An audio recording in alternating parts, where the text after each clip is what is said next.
This episode's brought to you by the following patrons: Jeff, O Them Bones, Awesome Possum Blossom, Amy, Matt, William, Brandon, Dave, Scott, Tristan, Kate, Sasha, Isaac, Ori, Karoon, Eddie, Nick B, and Chris. And Chris and all the patrons want you to know that you're loved and you're a valuable member of this awesome Horror Virgin community. And if you want to hang out with us all on the daily, join the Facebook group. Actually, did you guys see recently that they did the Chris selfie challenge because he's known for like putting his leg up on the counter and taking a picture in the mirror? And like we had a few hundred people take that same pose picture. It was insane. It was crazy. Yeah. I tried to do it, but my legs are too short and I cannot get them up on my counter. I did it because I'm bendy. I got one with me and my girlfriend and one of my dogs in it. It was a very well received. Why couldn't you get your 6 cats in it? Well, there are 5 cats and 2 dogs, and I only picked my favorite. Your favorite 17 cats. Got it. Yeah, got it. So guys, if you want to be in on all that fun, join the Facebook group. Yay. I heard we were going to have a guest on this episode, but I just told him to stay home and microwave his dinner. We'll come back for you in a week.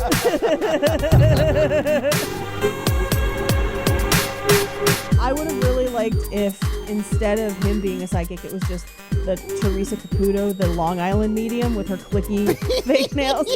And she's just like, I'm getting something. I see a child alone for over a week without a parent to guide him.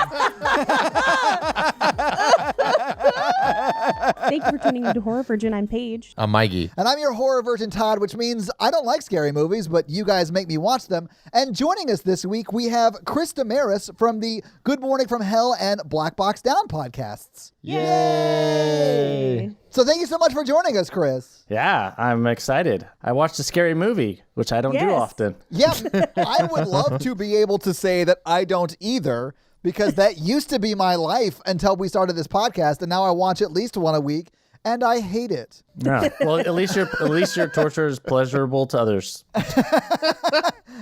But today, I think we did, Paige, correct me if I'm wrong, but we did Ringu because, Chris, you wanted to do Ringu, right? We did Ringu because I was on Good Morning from Hell as That's the what girl it from was. The Ring. Yeah. In the Good Morning for Hell podcast, it takes place in hell and I'm dead, and we interview a different guest every week from someone in hell. And yeah, so we have a lot of horror people come on and dead historical figures, and we had the little girl from The Ring kind of come on and talk about how she was adapting to life in the modern age where, VHSs aren't as common.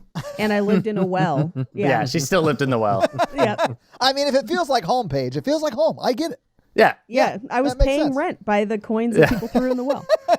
I love it. That actually makes a lot of sense. So, have you guys seen Ringu before, or was this your first time with it? I had not. I'd only seen the American version. Yeah. And I don't know. I'm torn on how I feel about it because there's a part of me that really, really appreciates the restraint in the Japanese version. And I feel like American versions of other cultures' movies, we often show much more than other cultures do. And I sometimes am really here for a slow movie that kind of lets you just sit in dread and infer things. Sure, yeah. So I did really enjoy Ringu. I do think the scariest part of it is the last 12 minutes. Yeah. I think you don't get as many jump scares as you do in the American version, but I do really like it as a film. Was it your first time with it, Chris or Mikey? Well, which one do you want us to go first? Well, Why don't we go at the exact same time? yeah, Chris. All right, 1, 2, 3. No. Oh, yes. I messed it up. I'd seen The Ring, but not the Japanese Ringu. And it'd been a while since I'd seen The Ring. And so a lot of the movie I was like trying to remember, was like, did this happen the same way? I love the premise of The Ring. I think it's a genius concept. Yeah. Personally, I like the American version more. I thought the American version was like scarier. I mean, they had a bigger budget too. So like, oh yeah, absolutely so bigger budget. But also, well, one, I thought the story was cleaner. Like as far as like the backstory of Samara and her mom and stuff, that was just cleaner. And then also, I don't know if I felt like the protagonist was a lot stronger in the American version. She was like more proactive, and she did come across as more badass to me in the American version. Yeah. Which I liked about the American version a lot. I didn't dislike the one in the Japanese version in Ringu, but it did not feel like the woman in The Ring, the American version who, forgive me, Naomi Watts. Yeah. Thank you, Mikey. Yeah. It did not feel like she needed rescuing like in Ringu. It felt like she needed rescuing in Ringu. But is that sort of what you're getting at? Yeah, like I feel like she was the lead, and she was in the American version. She was the one like pushing the narrative, versus in Ringu, like once the ex-husband was introduced, he was almost the one like pushing the narrative, and she was more reactionary. Yeah. There's also like 100% less women getting slapped in the American version. Yeah, I noticed that too. So like that is always like a plus. I mean, I was gonna say call me old-fashioned, but I think that'd be the opposite. It's like call me new-fashioned.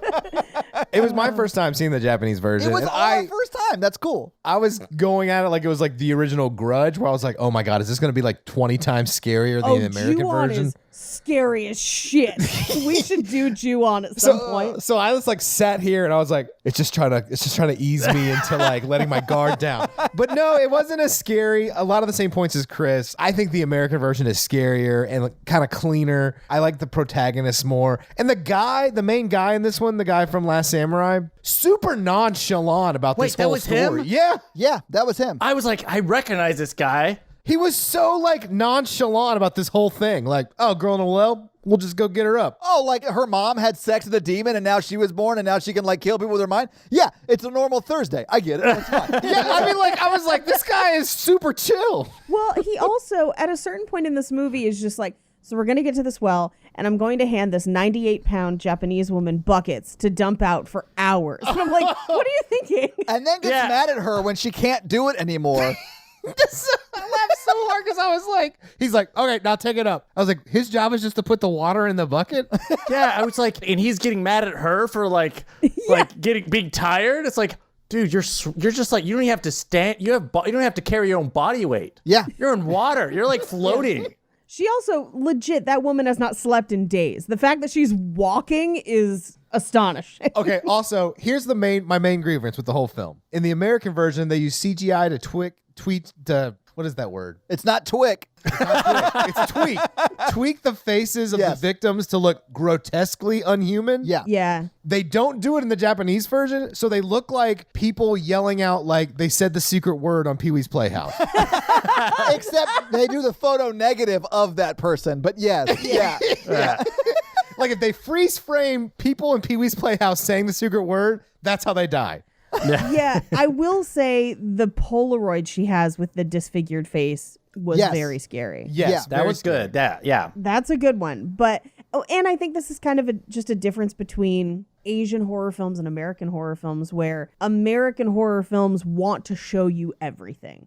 They don't want your imagination to do the work. They want to show it all to you. Yeah. And so I think it creates a different film experience where I feel like I wasn't constantly waiting for something to jump out at me, but I was more deeply unsettled by the unnerving images I was seeing. Isn't this one like, this is before Grudge, right? Ringu was before Grudge? I don't know. I feel like this is like the start of like the Renaissance late 90s, like Japanese horror. So it's starting very low key. And then like they just ramp it up from here on out. This is 4 years before Ju-on. Yeah. And I didn't have to watch this in film school. I did have to watch a Ju-on in film school. And that was not a good day. That was a rough day. Yeah. They show a lot in that as well. I mean, like I was scared shitless watching that movie. I remember in middle school hearing that the Japanese version was scarier, and so that's why I didn't watch it. But it just wasn't scary. I feel the same way. This is the first time I had seen the Japanese version. We watched the original version for the show like August 2018, and I have not seen nor thought about it since then. It was like episode 11 on the podcast. Like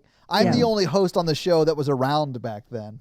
I'm the only one that survived, guys. But I do agree. I think that version is much scarier. But I'll say this, because of that, I was expecting this to be scarier. And I felt like throughout the whole thing, it was like lulling me into this false sense of security. Yeah. So to combat that, I was like on edge, like, oh my God, it's going to pop out anywhere at any time. And it just didn't. But Paige, you're right. I think the same of the original The Ring. The last little section is the scariest. Yeah. When they think they resolved it, but no, they didn't. That's the scariest part of both movies. This one was scary, but The Ring was scarier. Yeah, well, and I also wondered too, I mean, obviously budgeting is going to be a factor. Yeah. They blow their special effects load in the last 12 minutes of this movie. Yeah, they do. And I feel like if we had seen that last 12 minutes halfway through this movie, or, 2/3 of the way through this movie, way scarier.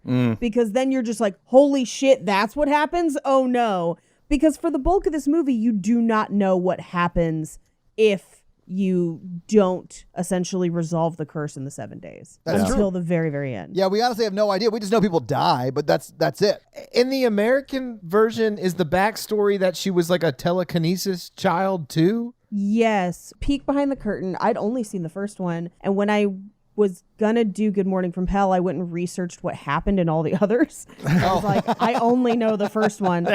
So there's multiple books. There's like 6 books, a bunch of movies. Wow, okay. And only 2 American movies, I think. And in the American movies, it kind of tries to cram a bunch of what's in the Japanese movies like into one. So yes, she has the ability to project horrifying images either into people's brains so that they die of fear, which is why everyone dies of heart attacks, or to project it onto film. So like she can alter photos. That makes sense. And videos. So like things that can capture images. But only on film? Only on film. So like since the digital revolution, she's fucked. She like can't stare at anybody. Yeah. That's awesome. Could she make my nudes look better? No. It would make your face look all swirly. But that was the basis of the Good Morning from Hell episode. So yes, she's Mikey. like, I'm out of a job. What do I do?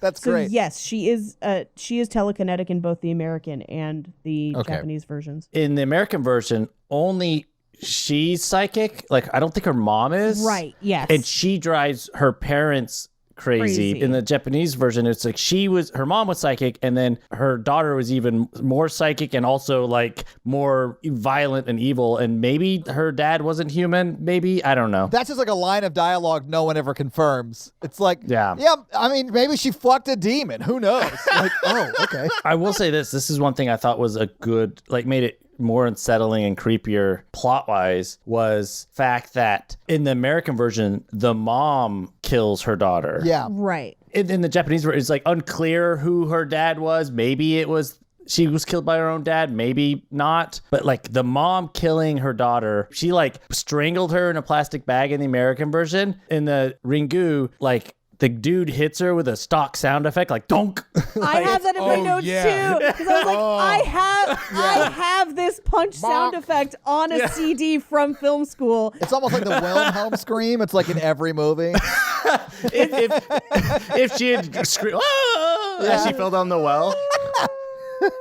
That would have been amazing. Yeah. Then they mixed it so high too. It like didn't blend at all. No, it's way too loud in the mix. You it's bad when Good Morning from Hell has better sound effects than this movie. That people spent a lot of money on. Well, this is also like 25 years later. Yeah, that's true. Yeah, that was the only thing that stuck out. All the other sound design was fine. There was no like cartoony, like, like when they fall or something. It wasn't like... Yeah. I honestly, for a hot second, because I was watching it on Shudder, and I was like, did somebody put this in after the fact? Like, is this a goof? Is this a joke? So I went digging for that in Fun Facts, and no, that's in the movie. Like, that is the real sound effect. See, he bought that billy club from Acme Billy Clubs. Yeah, maybe we should just get into the movie because there's a lot to talk about. We open on the credits, which appear over water. That's going to give us some clues for later. Also, I thought it was really interesting. We all refer to it as Ringu. That's what it's technically filed under. Like if you look it up on like IMDb and stuff. But the credits all just say Ring. So I think they just automatically translate it to Ring. And then that's how people refer to it as well. It makes it very confusing to find out which one you should be watching on Shudder. But I literally had to send a screenshot and like, which one of these do I watch? And you guys had to tell me. Yeah. Yep. We cut to an upstairs bedroom of a teenage girl, and she and her friend are talking about a rumor they heard at school about a primary school boy who was on holiday and didn't want to miss a TV show. So he taped it, but it was the wrong channel. The TV should have been blank, or the tape should have been blank, which is a very old sentence where I was like, oh, that's right. It would just, you used to have to like tape stuff at the right time. And if it wasn't airing, the tape would be blank. But instead, he gets this tape of a woman and a bunch of other weird things, and then a phone call that says he will die in a week, and then he died a week later. This is a feature that I think is really interesting about the Japanese movie versus the American movie. We don't ever hear those phone calls. We see the phone ring, we hear it ring, we hear them pick it up. We don't hear anything on the other side. Yeah. We just see them reacting to it. And that was one of the creepiest parts, though, of the American version was like 7 days.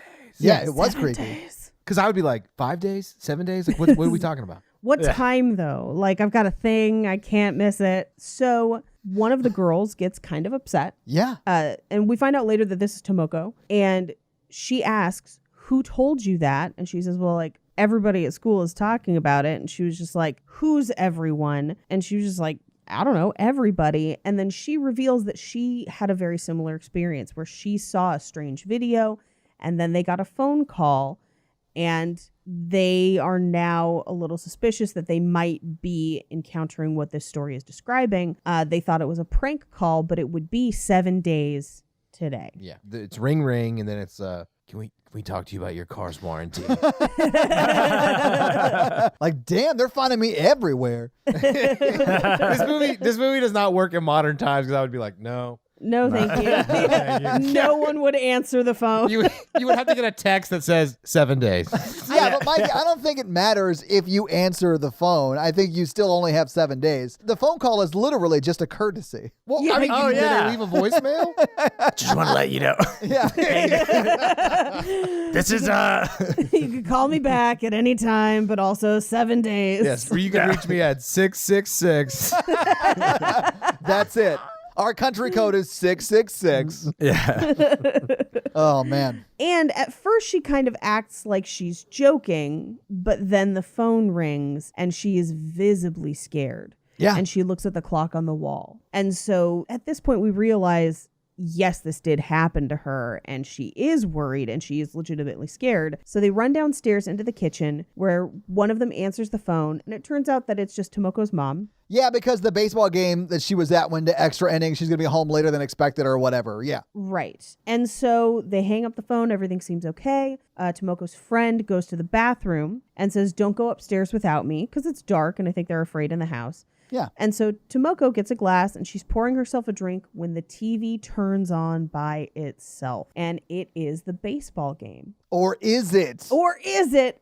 She turns it off and goes back to the kitchen. But then we hear the crackling of static from the TV in the next room. And she turns and her face freezes in fear. That's the end of the scene. Now. Yeah. Well, we also get a photo negative telling us that she died. Yeah. Right. Yeah. Or she said the word of the day, the secret word. I wish there were some more elements to this death. I feel like we get a little shortchanged. Now, we do get a little bit of a jump scare about this later that I'll touch on when we get to it. That is, I think, very effective. I think you're right. It's one of the few cases where I was like, oh, the American remake actually like really improved upon this original film. But I think some of that is budget because they just had more they could do. Yeah. One thing I did like about the American version is there was another like fake out thing where she was like, haha, very funny, where's the remote? And then looks and sees that the remote is there, which is just, again, another one of those like, no, this is a joke, right? Like, Yeah. Yeah. And then she's like, oh shit, it's not. Yep. So we cut to the very next day. A film crew, like a news crew, is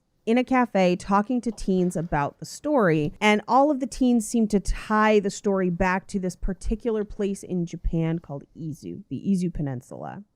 And none of them can really trace where they heard the story. It's all like so-and-so's friend of a friend of a friend. Yeah, it's like an urban legend thing. Like you Yeah. never hear it firsthand. It's like fourth or fifth hand. Right. So the reporter and her cameraman return to their office, and the cameraman's talking to her, and he says, well, yeah, like 10 years ago, a pop star killed herself, and then people saw her ghost on TV. Like, this is just an urban legend. And she doesn't dismiss it as quickly. She's like, a lot of people mention this specific place, and these stories always kind of happen around tragic deaths, so maybe we should find the first tragic death, like who died, Yeah. to make this a thing. And she remembers that one of the girls mentioned that a girl from her school had allegedly seen it and died, and it was in the newspaper. Yeah. So as she's going to leave the office, she pulls that newspaper out and reads about the young couple found dead in the car, but it doesn't list out what school they went to. So she asks the cameraman to look into it. Yeah, he's gonna like do the research for him. It's kind of like being like, I want to find the first mom that died when you stepped on a crack. Like, who's the first mom that broke her back when you step on a crack? Like, let's go back and trace where that rhyme came from. Who's the first person that went blind from masturbating? Who is it? Where do we find them? Where did that come from? Yeah. I mean, no, wait, there's a pun there somewhere.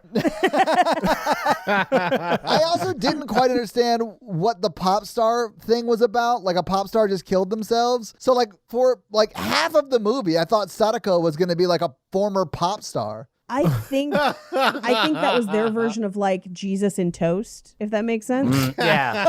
Where it's like, yeah, people are pretty sure that they saw the ghost of Mr. T and he's still alive. Like it's a ridiculous thing to say. Can't prove that didn't happen. You can't. Yeah. Everyone knows Mr. T can astrally project. Like, duh. Oh, obviously. That's why he's got all the chains. The chains weigh him down and keep him in this world. Yeah, I get exactly. it. It makes sense to me. So he doesn't shoot up into other dimensions. Yeah. Out through the dome, you know. So the reporter goes home to her son, and her son's already dressed up. She gets dressed up. Now, I do want to address this kid is left at home for insane amounts of time for his age. I don't know, man. They established that he's 5. He's like in his first year of school. He's 5? Yes, he's 5. Yeah, he's 5 years old. Because they're like, I'll be back in like 4 hours, just like microwave your mac and cheese or whatever. And I was like, he seems young. Also, in this scene, he'd laid out her clothes for her. I'm like, so you're just never home. He looked like 4. But I don't know kids. But like, I was like, this kid is way too young to be like cooking his dinner. Yeah, I don't think he can't reach the counter. It doesn't like she had to put that dinner on the floor. I hope his vertical leap is good enough to get to the microwave. Because, like, there's no way that kid is surviving. Okay, so this is one of the weirdest things about Japan for me when I went there. Like, you would see kids his age just on the subway by themselves, which felt very weird to me. But, like, I don't think it's weird to leave kids alone at that age. And they are pretty self-sufficient. Like, no one was messing with them. They were just by themselves, chilling out, going to school or whatever. I don't even like to leave my dog alone like that. I just think it's culturally different. I do not know why. I have no idea why, but there might also be a lot less like child abductions in Japan, you know, like it's also a different time period, you know, like the news of that stuff. Like I feel like now everyone is like Halloween candy with a razor blade type thing. People were terrified of having their kids go trick-or-treating, but that wasn't even a real thing. Yeah, you know? That was a manufactured story, right? When we were there, we thought it, like our theory on it was because you're never not on closed circuit TV. So like we just assumed that it was like that because there's no way you could get away with kidnapping anybody or hurting anybody or stealing or robbing or anything. But I don't know if it was like that in the 90s. I doubt it was. I was less concerned with him walking to school than I was for her leaving him alone in the apartment with no groceries or anything like that. She leaves him for a week and he just survives somehow? At one point, they talk about him staying with the grandfather, and I was good, because I'm pretty sure that was not the case for most of this movie. I do think that they shouldn't have left him at home with like the tape that could kill him. Yes! She does. It's a miracle he doesn't watch it earlier in the film. Right. She is a very neglectful mother. Not nearly as neglectful as his father, who doesn't even refer to him as his own child. No. For the whole movie, he's just like, your son. And I'm like, it's clearly their son. Wait, who's his father? The guy, the professor. The nonchalant guy? Yeah, I mean, he's her ex-husband, I guess. So it might not be his Maybe his she son. cheated on him, and that's why they got divorced. He says at one point, we never should have had a baby. Which means it's his son. God, you're right. It's in his son the whole time. Yeah, once I realized that he was the father, like for sure, I was just like, That's on brand. He's just as nonchalant about that as he is the girl killing people. And his psychic abilities, where he's just like, I kind of got this thing. I can like read minds. It's not a big deal. I can tell you think it's a big deal, but it's not a big deal. It's not. Anyway, they're getting dressed for a funeral, and it's for Tomoko, the girl at the beginning. And he asks her, do kids die too? And she's like, well, yeah, I mean, sometimes they get sick, but let's not talk about this at the funeral because no one knows why Tomoko died. Right. She had a heart attack. Nobody knows what happened. And also, do you just not lie to a kid at that point? You don't want to be like, yeah, loads of kids die all the time. I mean, yeah, you probably won't though. So like, don't think about it. But yeah, all the time kids die. You ever heard of Make-A-Wish? Fun fact, anyone can die at any time, anywhere. Especially if they're left alone, unsupervised. See you in a week. Hope you can find your way to your granddad's. We cut to the funeral, and this is the first time we meet the grandfather, and she kind of leaves the kid, Yuichi, with the grandfather. Yeah. And she goes to talk to one of the other relatives and finds out that the funeral is closed coffin. And I didn't think about it as much at the time, but once they establish that people die and their faces are like fixed like that, I'm like, that'd be a fun open coffin though. Like, yes, like that'd be hilarious. Or the funeral guy who like does the make, it's like, just pull it down, and it just like, keeps bouncing back up to like. No, just no. Should we try taping it? I don't know what. I just kept picturing a funeral where they just open the casket and she's just like. I love how no one can see what you're doing right now, but it's hilarious. They know. Okay, I'll explain it. It's like if the girl from The Ring walks up to you and she's taking pictures of you, and then she says, "Let's do a silly one," then you die. And that's exactly how I want my open coffin to look like. I would be like, yeah. Unless I die like that, I want to be cremated. If I have a funny face, I want it to stick. I want to show everyone. They really captured his likeness. He looks just silly as fuck. I want to be cremated so they make sure I'm dead. It's a weird fear that I have. Don't worry about it. I want to be cremated and like baked into a lasagna that's served at the memorial, and then no one is told until while they're talking about it. Remind me to never go to your funeral. Yeah. And then I can be like, now I'm a part of you. No. I'll be with you forever. Or at least for the next 6 hours or so until you pass this lasagna. When do you think you're going to be able to say that? In the tape I've already recorded. Oh, There's a okay. whole package of it. If I die, Todd, you have to set this up. So you're going to go out like Renham from Renham Industries? Yeah. All right, cool. No one's going to get that joke, but I like it. I got it. And that's Thank fine. you. I'm never going to die, just to close the loop on that. But if you do, make a silly face. I mean, I don't think I'll have a choice. I was born with one. My grandma lived to be 90, and there are days when I'm like, no, I'm good. Yeah. How about like 75? Let's go with that. You're going to say that till you're 70. And you'll be like, I probably want more than 5 more years. 70, I'm going to be like, I'm going to start smoking now. Let's do this. Yeah. Hey, who's got my crack? Sorry. Yeah. What do you got to lose? You're going to ruin your life when you're 70? Yeah, I'm going to start doing heroin and shit. She just threw her whole life away. Well, that wasn't the whole life. It really was like the last couple of years, like maybe. Yeah. I'm going to be at Paige's funeral and be like, what happened to her? And they'll be like, yeah, she flipped her convertible on the interstate. It was crazy. She was just racing some teenage kid. I mean, yes. On the PCB? God damn it. No, Mikey. Anyway, yeah. So her son goes upstairs in the house where the funeral is. Yeah. And walks into one of the bedrooms. It is Tomoko's room. He looks at the TV there. And before he can do anything, his mom finds him, the reporter, Asakawa, and she takes him downstairs. Her phone rings, and she basically tells him to go on and find his grandfather. She takes the phone call and finds out the high school of the kids that died in a car and goes outside to find that there's a banner on this funeral for that same school. So it is her niece's school. So essentially, she knows that the teens that died in the car knew her niece and they all saw the film together. Yeah. So she also finds out at this point from the teenage girls out front who are all crying over Tomoko, that the girl that was with her that night went crazy and is at the hospital, but she won't go anywhere with TVs. And I'm like, hospitals have fuck tons of TVs. But yeah, they're all over the place. They have monitors. They're all TVs. Like, yeah, your EKG comes out on a TV. You're screwed. I was a little disappointed that they didn't go see her. Oh, that's true. Yeah, they're like, well, we'll respect your privacy.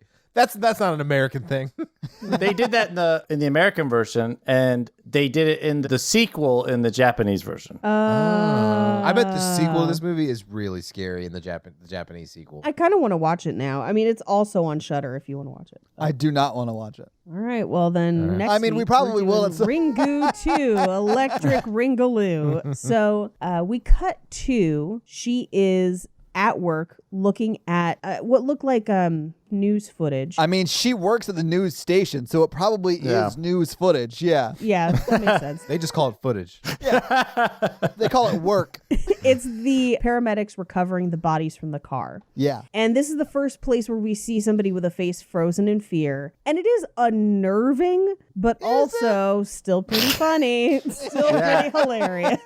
The corpse was like upside down too, so it was falling backwards. So it's like, whoa, wow, that's amazing. How could it look like that? It's like, well, it's not like falling out of the car. Yeah, it could just be like gravity, bro. Like, calm down. Yeah. Like, what are we talking about? Oh, and then they were fooling around in the car, and they both had heart attacks, and I was like, Ooh. is that their O faces? They were coming and going, It's Mikey. just vinegar strokes is what we're seeing. It's just like, as I was watching it, I was like, there would be so many ways to do a hilarious spoof of this movie, and we are 20 years too late. But I would have had them pulling them out of the car and they're still kind of like groping each other, but they have those faces. They could bury them in an extra wide coffin. His hand forever gripping her tit. It's like those cops would be like, yeah, his face is as frozen hard as his erection. There's not a lot of good jokes in this movie. I'm just gonna let you guys know up front. I don't know. I feel like we found a lot of humor in the kids that died fucking, so I think we're in a good spot, you know? Yeah. But if you can't laugh at that, what can you laugh at? Damn right, Chris. If you can't laugh knowing that parents forever in that town are going to talk about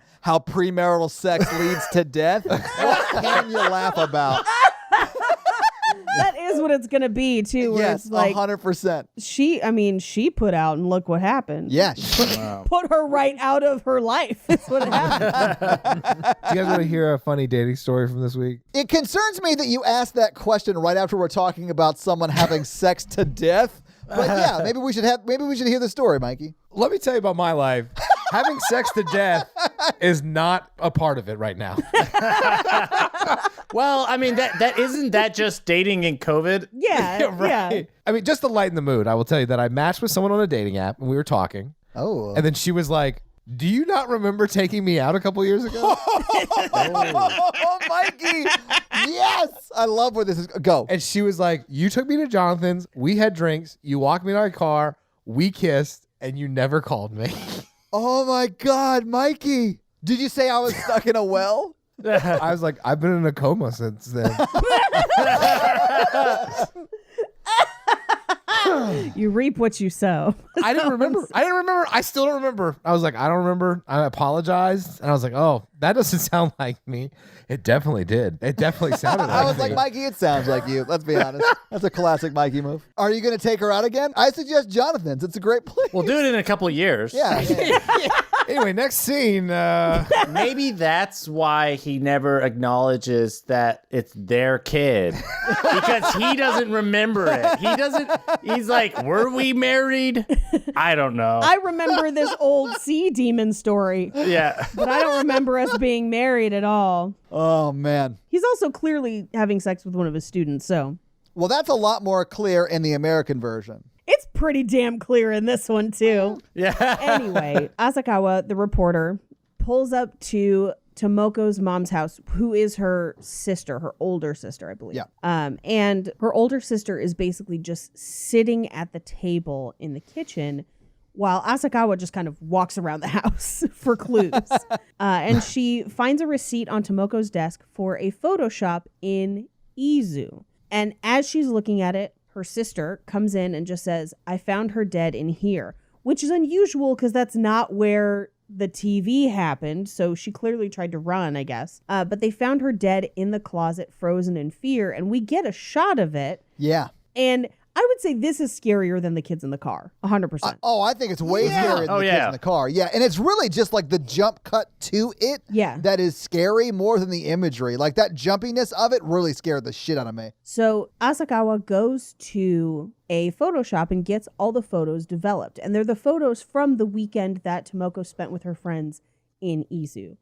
And all of their faces are warped in one photo. Yeah. So she uses those photos to basically figure out where they were. We cut to her cooking at home, and she tells her son that she'll be late. And asks him to finish dinner. Yes, she does ask him to finish dinner. Could you mind I'm going to be late. Make sure dinner's ready when I get there, child.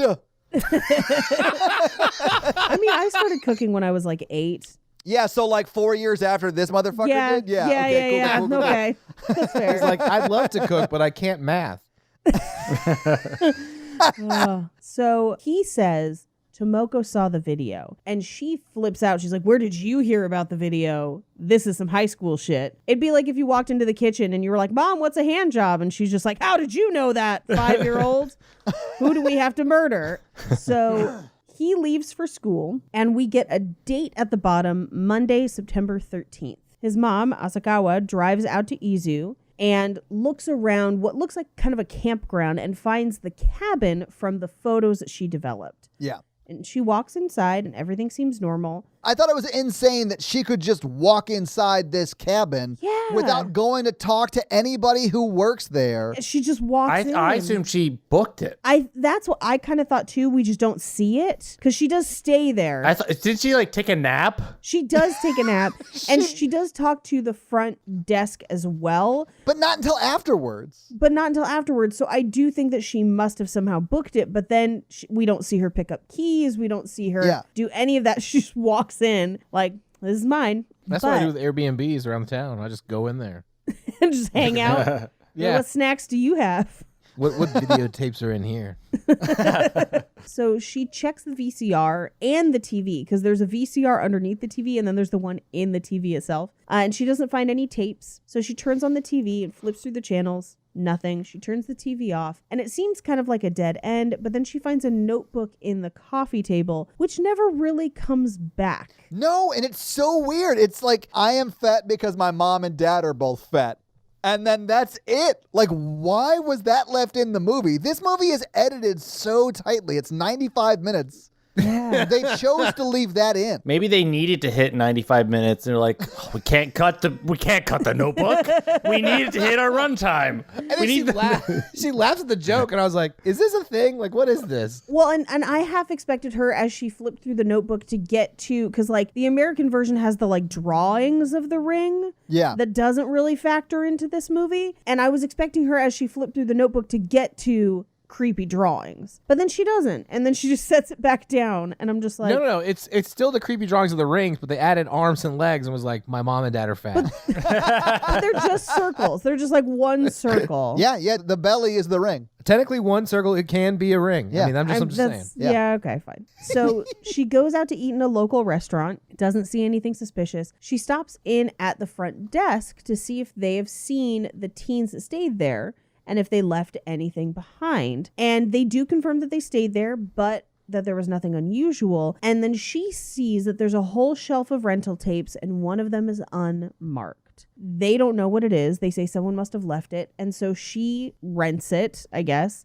She just snatches it. She does not rent it. And if I owned that place and like that tape was just there, I'd be like, I think I made to look at this before I hand it to a guest. Right. Because it's like unmarked. I mean, you know what might be on that tape. Yeah, a dead girl in a well, but also porn. Okay, so it's the also porn part. And I'm not saying that like I want to watch that, ooh, I love porn, although, you know, do what you do. I wouldn't want to hand that to a guest at a hotel that I own. Yeah, it might not. I don't know. You remember the 90s? Not really. That's any VHS that had any hint of a nipple was like gold to me. I was like, I hide this. It's like back in a time when you would just go to the woods to find porn that people left in the woods. Yeah, like this is good tree porn. You know? I'm just picturing of like Lord of the Rings Ent porn now. That's where the It Wise went. Yeah. Yeah. Solid tree porn. All I'm saying, guys, is make a tape and leave it in the woods. For a 5-year-old to find. Oh, no. I take it back. I take it back. Mikey, you ruined it. Much like your sex tape, Mikey, you ruined it. By not calling her back the day afterwards. You don't remember me? We made a whole tape with us dressed as trees having sex, and then you kissed me goodnight and you never called me again. My sex tape is 127 hours. It stars just me, and then by the end, I lose an arm. Just from overuse, though, not from it being tracked. Yeah. Yeah. Can we talk about how they rented out this cabin to like a bunch of 15-year-olds and no one had, like, they were all pregnant anyway by the end of this trip. Like, there was no adult chaperones. I mean, when I was, as soon as I could drive, but not co-ed though. Like You can't rent until you're like 24, right? You can't run a car until you're 25. you can't rent a car till you're 25, but you could rent a hotel, especially if your parents like call it in for you, and you could just Okay. show up and be like, I'm the person, here's my card, you know. Yeah. I wasn't super shocked by the fact that it was just a bunch of kids there, but I did assume one of their parents was just like, sure, I'll set it up. And then you guys have a Right. good weekend. Yeah. Yeah, so she goes back to the cabin. She puts the tape in, and at first it's just static. Then we see a ring, which within the context of the movie later, we realize is a man looking down into a well. We see a woman combing her hair. Then we get text on the screen, which if you did not watch this with subtitles, good luck. But it says eruption. Yeah. And we see strange visuals of people on or near the sea, a close-up of an eyeball with a word in it. And we do get a translation for the word is Sada. And then we see a well in the distance and then static. She turns the TV off, and in the reflection of the TV, there's a girl behind her, which this was a very, very creepy, Yeah. easy to do, creepy effect. I liked that. I thought it was a really good scare. Yeah, it was a good scare, easy to do. I liked it a lot. She turns and the girl is gone. The phone rings and she answers it, and we don't hear the other end, but we have to assume it told her 1 week. 1 week. Yes. It's been 1 week since you watched the tape. Gonna die in a well. I can't. It's too... We don't need to make this the parody podcast where we just come up with how can we make The Ring also the Bare Naked Ladies song 1 week. Honestly, I would listen to that podcast if all it was a different version of 1 week every time. Just I'm like, what happened to us this week? Yeah. I'm excited to announce our 1 week podcast coming out in a couple months. I like how it's coming out in a couple months. Yeah. Okay, so she grabs the tape, runs out of the cabin, and we don't see her get home, but we also know that it's nighttime. So her kid has been alone. Literally, like, he made his own dinner. He put himself to bed. Yeah. He read himself a bedtime story, brushed his own teeth. Came back. He went to work. He paid the utility bills. Yes. I think it's insane that she brought the tape with her. Like, if you saw something creepy like that, I would just get the fuck out of the hotel and bounce. I Burn wouldn't be it. like, oh, I have to show this to everybody. Why would you bring it? I don't know. Well, and she ends up showing it to him, and I'm like, so he's going to die too? Does he know that that's what's up? Did he sign up for this? I don't know. Her ex-husband? Her ex-husband. Yeah, I mean, it's her ex, so Yeah. She was like, hey, I need you to come watch this. it's of your son. So we cut to the next day. Her son is walking to school in the rain, and he runs into her ex-husband, and they just kind of stare at each other and then walk on their way. And this is before you even see him introduced as that kid's father or her ex-husband. So you're just like, oh, that's a weird nothing scene of him walking by him in the rain. Although they do that in the American version too. Do they? Yeah. I thought it was really interesting that once they pass, he walks to her apartment. She lets him in. And as soon as he's inside the apartment, he seems to like sense something. It's our first like indication that he has psychic powers. Yeah. But then his first question is like, oh, so he's in school now? And I'm like, you didn't even know he was in school? Like, you live in the same town. You haven't seen him on the subway? What's happening? That psychic feeling he gets in that apartment is resentment. Oh, man. Oh, man. And she was like, yeah, remember you took me to Jonathan's and got me pregnant and then didn't return my calls? I dressed up like a tree for you. That's mean.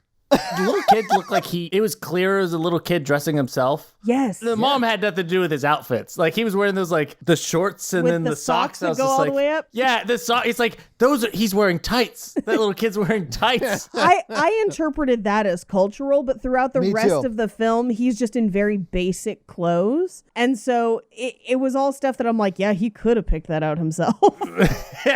There's definitely like maybe it was the 90s, maybe it was Japanese culture, I don't know. But like the first half of the movie, I was just enjoying watching what the kid was going to wear next. I was like, Oh, man. I think you may have been focusing on like the wrong thing, but all right. The kid also has an umbrella, is prepared for the rain. Like he's doing all of this. He's doing adult level shit himself. Yeah. He's prepared for life more than I am. It's crazy. At this point, they kind of have some small talk of like, oh, what are you doing? What are you up to these days? And I'm like, ignoring your child? So she tells him the story. And he basically picks up this tape and is like, so after I watch this, the phone will ring. And he doesn't really believe her.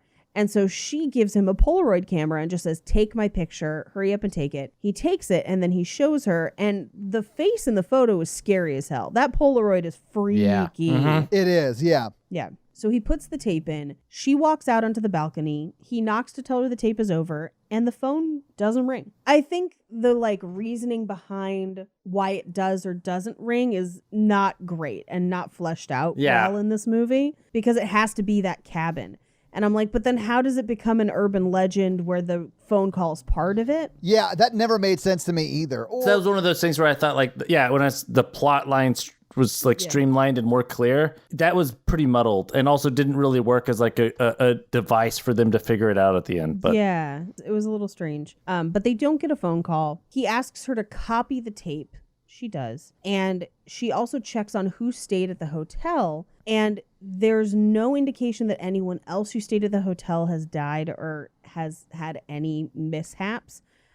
She does get the list of customers. She copies the tape. And we cut to a shot of, I kept calling him the professor, but her ex-husband, who's sitting outside taking notes in a notebook. And he hears incredibly loud footsteps and sees a woman's feet and just says, was it you? Did you do this? And then he looks up and no one is there. And it's never fully explained, but I think this is his psychic, intuition. I think this is his first encounter with Sadako or her mother. Who knows? It's not really fleshed out great either. It's hard to understand, how is he getting these communications? Is it because he saw the tape? What's happening?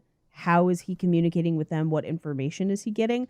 Because as the movie goes, he seems to just have information that nobody else has. Yeah. And it's attributed to his kind of psychic abilities, but we don't really get a lot of insight into that. I kind of interpreted it as they were kind of being haunted after they'd seen the tape, the same way she was seeing it in the reflection of the TV, Yeah. and so they were getting glimpses of their past, and it was interfering with their life. Like the movie Remember Me, it just stays with you and haunts you Oh, forever. The movie is after terrible. you watch it. You can never forget. Anyway, we cut to the ex-husband and Asakawa are looking at the copy of the tape. They also reveal at this point that there's no record of a weird broadcast, so they don't know how somebody made the tape. But they're going through the images in the tape, and he's asking her, have you ever seen this woman? And then we get a shot of Sadako where it kind of cuts from her mother, and then it kind of cuts away to her in the background and then cuts back. And then she notices that from this angle, the cameraman should appear in the mirror, and he doesn't. And you could do it with special effects, but it would be very, very difficult to do. And it would have taken a whole production. So, someone would have to know who made this. That to me felt like it was the filmmaker being like, trust me, guys, it's really hard to get this shot. I did it perfectly, but don't try it. It's very difficult. That's just, it just made me think of that scene in World's End where Edgar Wright's hold my beer, and it's a dead-on shot of a mirror where you can't see a camera. Yeah. And I'm just masterful. Anyway. It's not masterful. Real estate photographers literally do it every day. That's true. It's not That's hard. But not that well. The real estate photographers go to Edgar Wright, hold my beer. I think you're cool with your hot fuzz and shit. I'm going to baby driver the shit out of this house. Yeah. Anyway, they pause the tape to actually read the text that says eruption because you can't easily read it on a regular home TV. And at this point, his student comes home to the apartment and he introduces her to his ex-wife.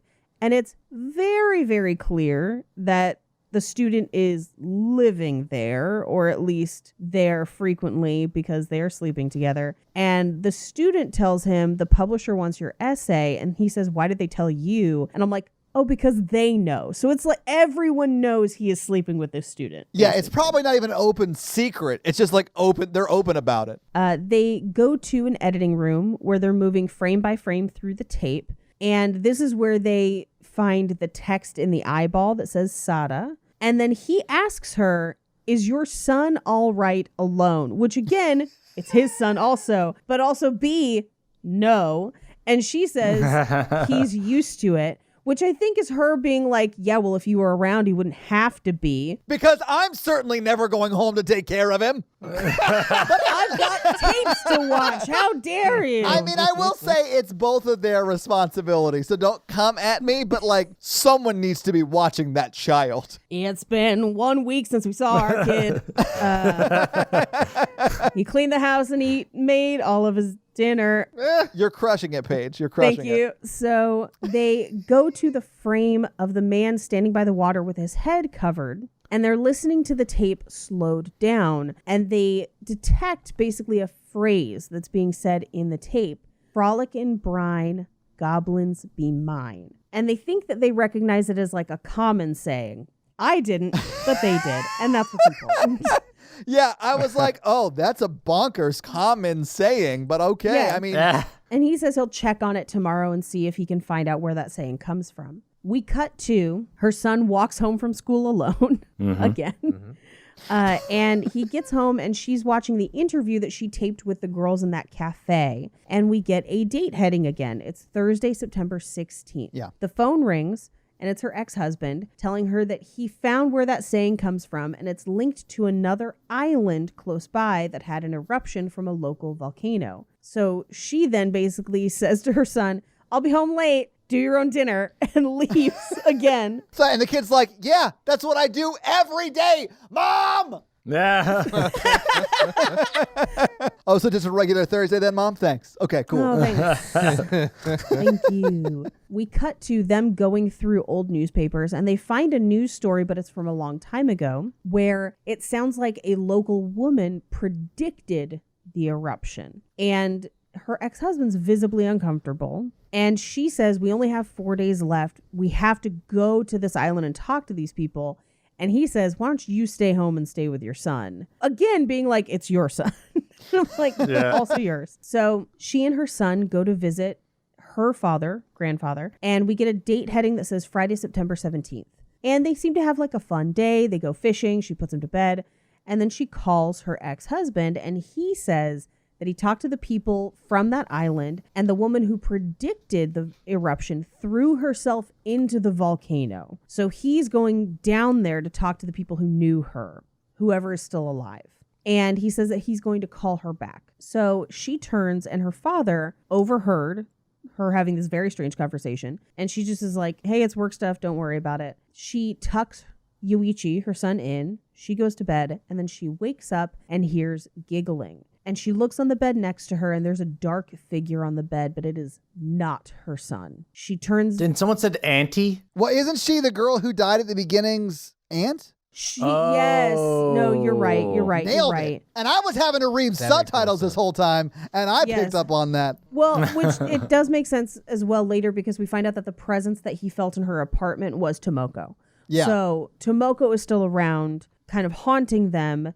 Or as her son refers to her as Tomo-chan. So she sits up and hears the static from the other room because her son is watching the tape. And she's like, why did you bring it here? Meaning that like her son packed the tape. And I was like, well, he was packing all of your shit. So like, yeah, you made him pack all of your stuff and he assumed you needed your black market porn.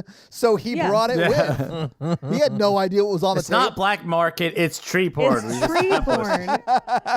It's just called Put It in the Bark. No. I'm so sorry.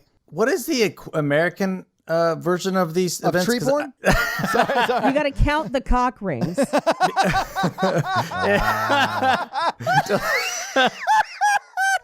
Yes. Tells you how old it is. Yeah. And then in the American version, they felt like they liked each other. Like, oh, maybe they'll get back together. Well, I mean, until the end. And then you're like, oh, I guess not. And then he never called her again because he was dead. He literally ghosted her. Yeah. Well, in this one, I'm just like, why is this guy doing this? He like acts like he hates them all the time. Why would he be doing all of this? He seems to hate everything and is just like tortured by his psychic gift. I think if you could read everyone's mind, you'd probably be like that. Yeah, you'd be like, people are thinking about fucking trees all the time. Evil Dead is a documentary. This is where we find out that Tama-chan's haunting them. We don't really address it much after that. No, we do not. But at this point, she calls her ex-husband and is just like, our kid saw it. Oh, no. And she's like, I probably should have just destroyed that tape. And I'm like, yeah. Yeah, you shoulda. Yeah, you should have. I don't know why anybody does that. The cleaning lady at the fucking cabin should have destroyed it. That's true. If you just find like a random unmarked tape, I mean, you watch it. So that cleaning lady's probably dead. Oh, yeah, But, she's like, toast. You know, just in case it's tree porn, You gotta be sure, right? right? Or honestly, it might just be bare naked ladies. I'm so sorry. Yeah, but if you find a tape and it's not porn, that's blank, you immediately use it, especially in the 90s, to record something else. Yeah. You're like recording Friends or some shit, whatever was on in the Yeah. 90s. I have no idea. Like Homer Seinfeld. Simpson would like be in the between the ring and the well because I'm recording that episode for some reason that night. It's like a Treehouse of Terror episode on this tape. Yeah. In between Yeah. the ring.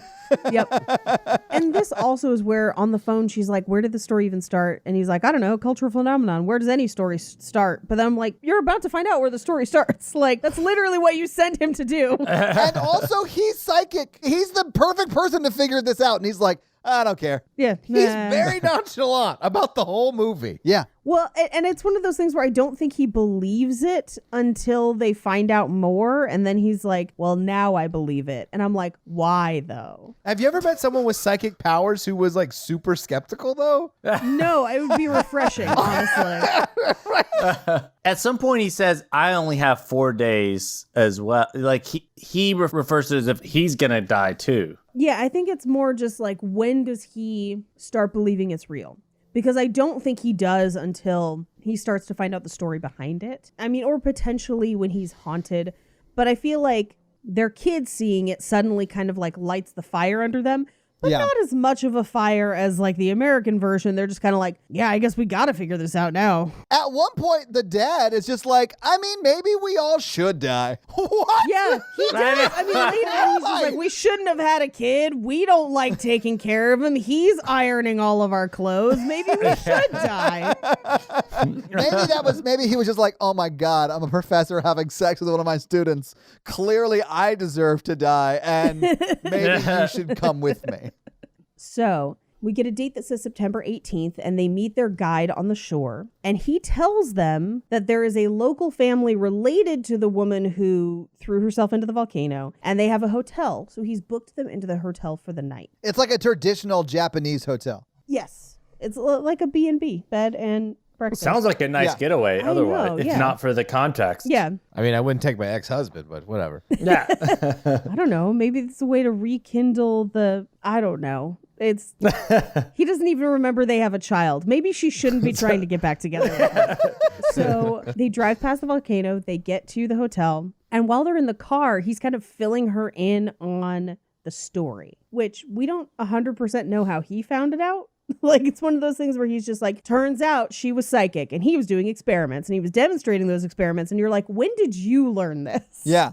I know. I was like, and why didn't he mention it earlier? Yeah. He waited for her to ask. Yes. He's just like, she's a woman. She doesn't need to know. No, she fully needs to know, bro. Yeah, they traveled to the island to investigate it, but he didn't bother telling her all the backstory Right. until she asked. Well, if she went to an island miles away just because he said so, not like, hey, why are we here? You know, nothing. She was just like, okay, cool. Is this the conversation where they talk about the doctor and like the media built him up and the media yes. tore him down? And then I they, was like, they crucified him because of his experiments. Yeah. I was like, what? is happening? But also, we never saw him figure it out. So that's just sort of explained away by like, but he's psychic. So like, don't worry about that. I thought maybe it was from that person that he talked to from her reporter. Like he was like, I'll talk to your, Okay. I don't know. Or I also thought because he's a professor and the doctor was a professor, that there's like an implication that like you've heard this story. Yeah. So like everyone knew about this doctor? I don't know. Professor It's all gossip. the buzz around campus, man. No one can stop talking about this professor and his fucking From experiments. years ago. Yeah. Anyway, they arrive at the inn. They book separate rooms. He kind of follows like a psychic instinct into one of the rooms and finds the mirror from the film. Yeah. Oh yeah. I was like, wait, why did he look in there? Yeah, and it's the mirror, but like then we never do anything else with it. And so he asks the people who run the inn about Shizuoko and her daughter, and that's Sadako's mom. So the psychic mom, creepy daughter, and they're like, there was no daughter. Just like, Oh. I don't know what you heard, but no. And it's like, and he was like, yes, I agree. We don't acknowledge children. Especially. There's also no son. I don't know if you know, but yeah, it's been 1 week since I thought about that kid that I'm supposed to be taking care of. Oh my God. So they're eating dinner in their room, and she says, when I die, I want you to be with me, and then anything you learn, use it to save my son, which again is his son. Right. Our son. Excuse you. Our son. Yeah. And then this is where he says, well, maybe we should all die. We shouldn't have had a kid in the first place, at which point we're like, it's been his son the whole time. I know. His reasoning for not wanting to be there was, well, no, it put someone in a mental institution. And it's like, well, dude, you're going to die the next day anyway. Right. Yeah. Like, What are you worried about? what do you care? Yeah. So they're having this very weird existential conversation, and the innkeeper's wife comes in and is like, hey, I've got pictures you should see. And it's of Sadako's mother and the doctor who's doing experiments. And so they go out to the beach the next morning to talk to the old man who is the innkeeper.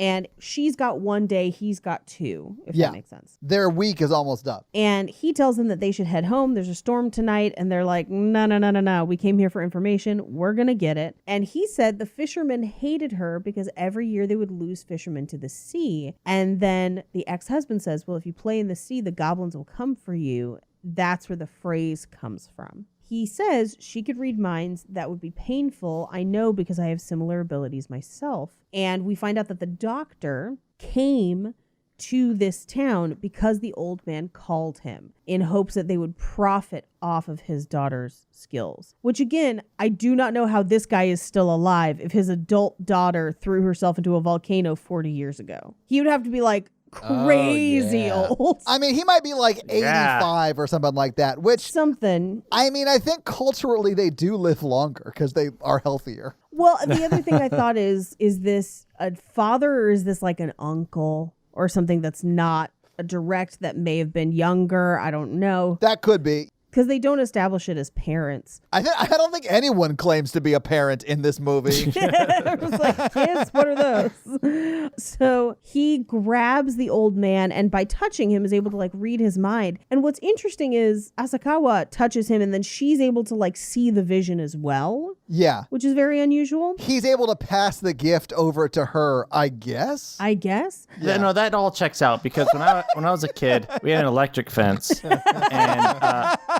and we would, if you touched one friend and then touched the electric fence, you would shock that friend. Yeah. Now you'd get shocked as well. Yeah. It would travel through, but it was worth it. For the prank. You got to commit to the bit. Yeah. And that just proves the theory that hurt people, Chris. It's been 1 week since I touched that fence. Shocked my friends, and now they're all super dead.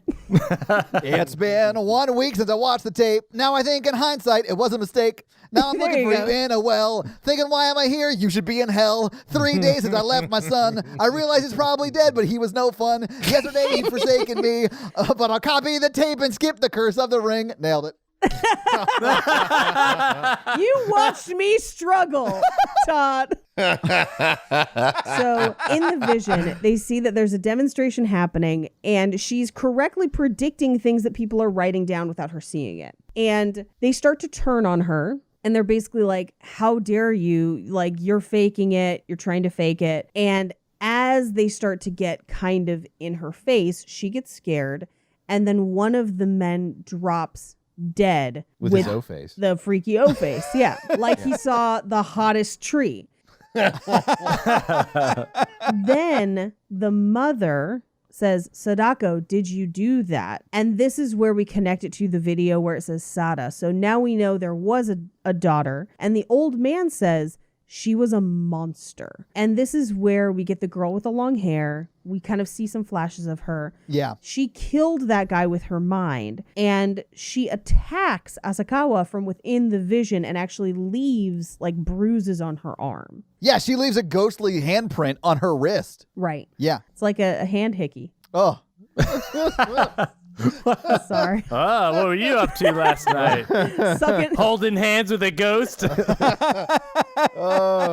So at this point, the old man says there's a storm coming in, and he tells them that Dr. Akuma took Sadako with him, and he would be dead, but Sadako would be in her 40s, but he doesn't think that Sadako is alive because of her powers. Yeah. They also, at this point, as they're kind of talking through what they're going to do, her ex-husband basically says, that tape's not of this world. It's her rage. She's put a curse on us, and whoever watches it is basically living out that curse. He wants to try and get back to the mainland so they can get back to their son, who they've totally abandoned. Wait, they have a son?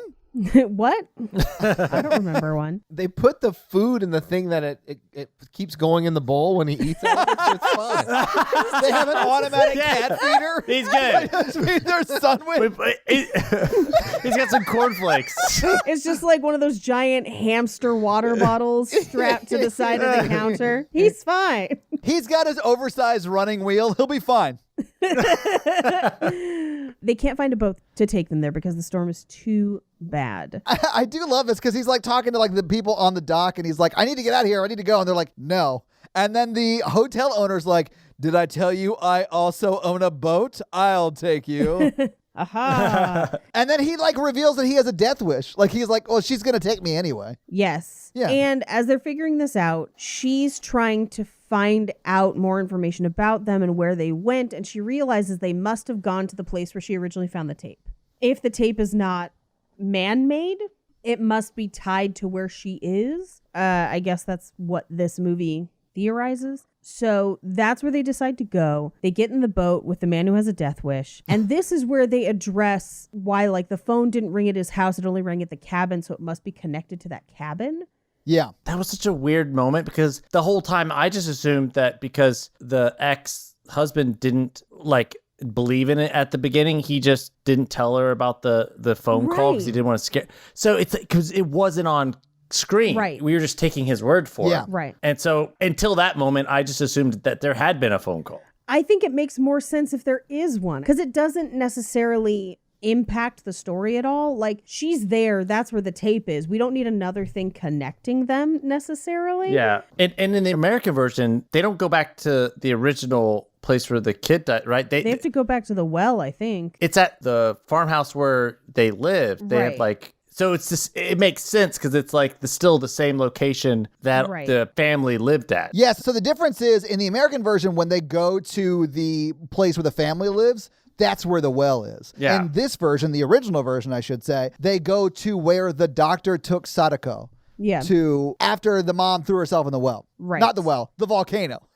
Right. Which is where the well was. Which is where the well was. Yeah. The one note that we get from the old man on the boat as they're making their way there is that the mom used to talk to the sea, but it wasn't a human language. So this is where we start to get some of the like, she's a sea demon thing. Yeah, it was mostly gurgles because she was talking underwater. Yeah. So we get the date card that says Monday, September 20th. They stop at a store to get shovels and buckets. She calls her son, who she suddenly remembers she has, and who allegedly has been with Grandpa this whole time. Although we didn't see her take him there or anything. We have to assume that she just kind of left him there when he watched the tape. I don't know. I figured that was like a reshoot when they like edited the movie. They're like, oh, he was with Grandpa. Turns out he's been in the well the whole time. What? I don't know. But she says that she's sorry and she'll hurry home. That she just has something that she needs to do. Say hello to Grandpa for me. And she doesn't say hi to her father. She just talks to the kid. They get in the car. He asks what her timeline is. And we know that it's a few minutes past 7. So they drive back to the campground. They get to that cabin and he can like feel it. And they break into the crawl space under the cabin where they find the well and it has been sealed. So he feels the top of the well with his psychic powers, and he kind of gets a vision of her leaning over the well. And then we get the worst sound effect ever of a fake punch as she falls into the well.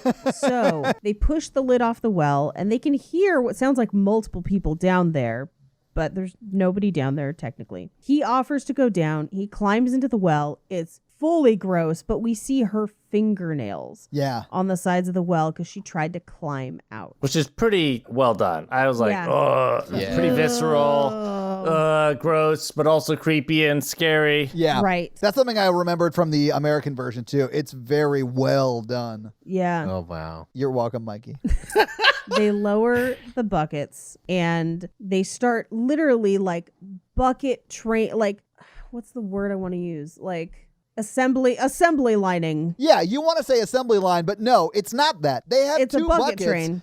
Well, it's not even a bucket train. They have two buckets, but they only can do one at a time. There's only one person in the well, one person out of the well. They can't do more than one at a time. The second bucket is superfluous. It's so that he can fill the other bucket while she pulls the other one up. Which takes her forever because it's super heavy and she's very small. She's not going to double fist the buckets. Like, she can only do one at a time. I think we understand with this scene why they divorced. Because he wouldn't put the lotion on his skin. Because he's like sitting down there nagging her about pulling the buckets up faster. Come on! So she collapses, understandably. And also, there's a ton of water in there, and these are like sandcastle buckets. Like, this is this is taking too long. The 7 days is done. they were never going to be able to do it in the time frame. Never. What also drove me crazy is she's pouring the water just on the ground around her, which feeds back into that goddamn well. Yeah. Well, and like it's a well. I don't know why they're trying to like bucket their way out of it, because isn't it connected to like a spring? So it's just gonna like keep refilling. That's what I was wondering too. It's like, maybe I don't understand how well works, but But like the water level does go down. Like when he goes down in there first, it's like chest level, and then when he comes out, it's like waist level. Yeah, Paige, I realize that's what happens in the movie, but that is not what would happen in real No, life. I don't think so. I think it was just kneeling down to make her feel weird. But then the other thing too is I'm like, okay, if he can stand on the bottom of this well, it's like the size of a kiddie pool. We're in like 4 feet of water. He can't find another full human skeleton in that, like, just by stretching his arms out. Where's it going to be? Well, the skeleton has to come hug you first in a well. So you have to bring her in now. Yeah. Gotcha. A skeleton only reveals itself, Paige, when it feels safe. Yeah. like, I know I found pennies at the bottom of a pool, you know, like when I was a kid. I could find a skeleton. I would hope so, Chris. Yeah, put me in, coach. Like, I'll do it. So they do switch places, and she goes down into the well and recognizes the view from the tape and has kind of like a mini vision from Sadako's point of view. Well, first she's like, okay, you going to pull the bucket up? He's like, no, I think we're good now that I'm out. You can just dive down and look. Well, she does what he should have done the whole time and just kind of gets low and puts her arms out and immediately finds the body. Like, she grabs a handful of Sadako's hair. The hands rise out of the water and grab her wrists, and she does not react, which is crazy. But that scared me. That really scared me. I was creeped out through this whole scene. Yeah. And then she finds the body. All of the hair and skin falls off and it oozes green goo. And then she hugs it. Yeah, she's like, oh, come here with your snotty eye sockets. Yeah. Which is more affection than she shows her own son. She never hugs her son. She hugs the skeleton for low-key like 3 minutes. But it was a good, like, visceral, like, creepy face melt, you know? I was like, wait for Indiana Jones, like, Marion, close your eyes. It belongs in a museum. Yeah. Yeah, the green gack falling out of the eye sockets. I was just like, ugh. Yeah. Must have died with a head cold. It looks like she died right after the Nickelodeon Kids' Choice Awards.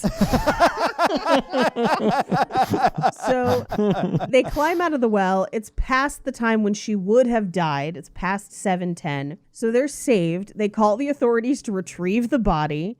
Yeah. And then they're just kind of talking like, why did he kill his own daughter? Maybe it wasn't his. Maybe her father wasn't human. And we realize that the hand hickeys are gone. Yeah. So they think it's over. He says, I'll take you home. She turns back to look at the crime scene, and then he takes her back to the apartment. By the way, her son's still with the grandfather. She has not picked him up. She just went home. It was just like, I'll figure that out later. Yeah. Also, what did they tell those the cops?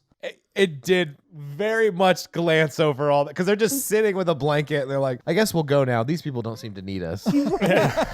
Yeah, but you would need to spend 20 minutes explaining the whole story of why you were there digging up a body. 20 minutes? I would...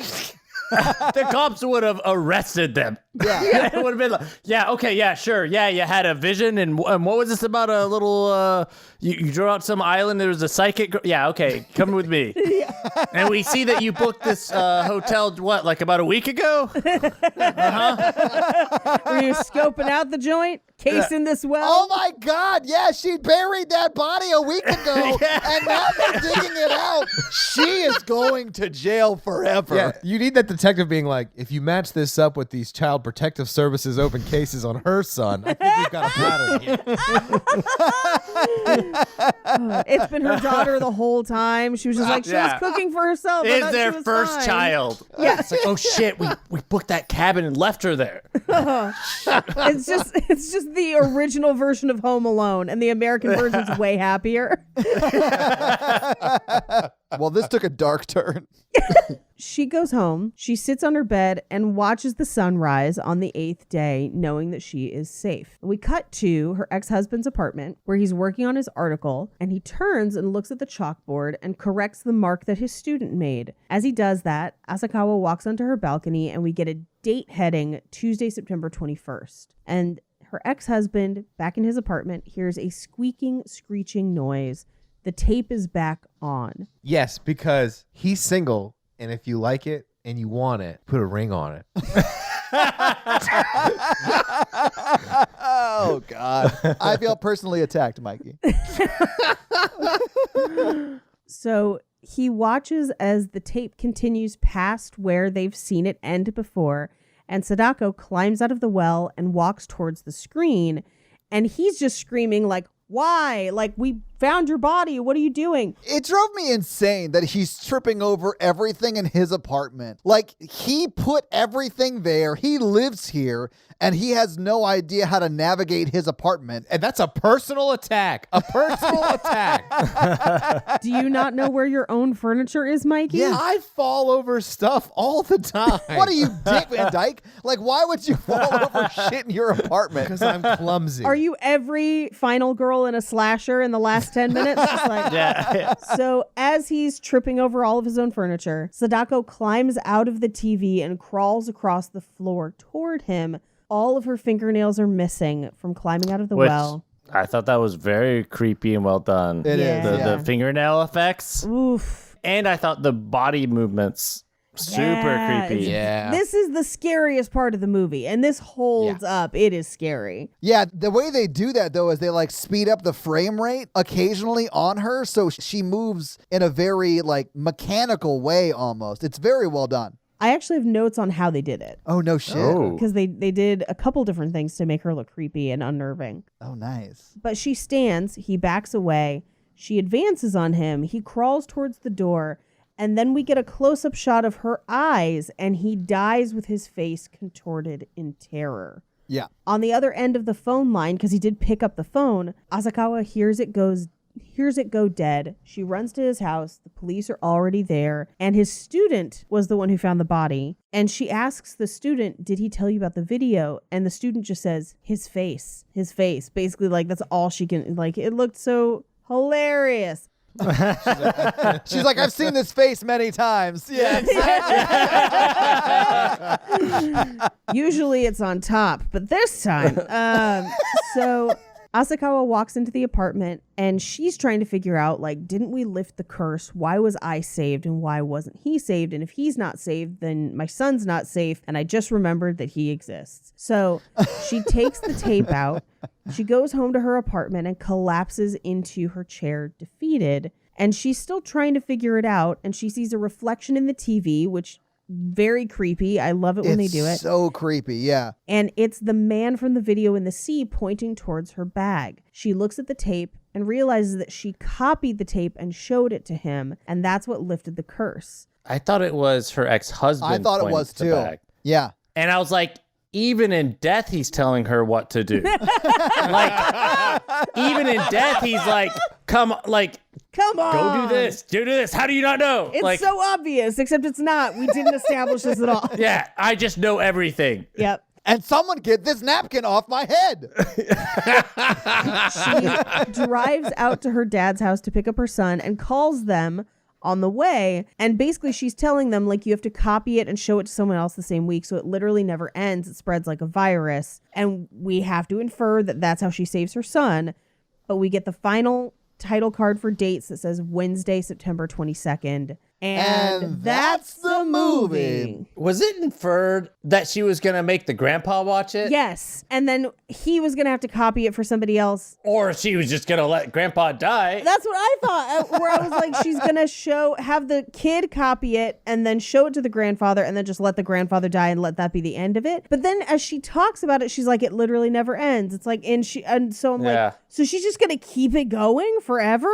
I got the impression that she was just like, he doesn't really need a babysitter anymore, so we don't need granddad, so it'll be fine. Yeah. Honestly, if her dad had some terminal disease and was going to die in, a year anyway, and 7 days. Yeah. Oh, yeah. I mean, like, if The Ring 2 started out with her like, hey, Dad, I know you're going to die in like 6 months anyway of cancer. Do you mind dying in a week instead to save your grandson? And he's just like, cool. That's the end of The Ring because they destroy both the tapes. He dies. And that's it. I want to see her like experiment, like show the grandpa the tape, then murder the grandpa day 3 before the girl from The Ring murders her. And she shows up and she's like, what do I do? She's like, loophole.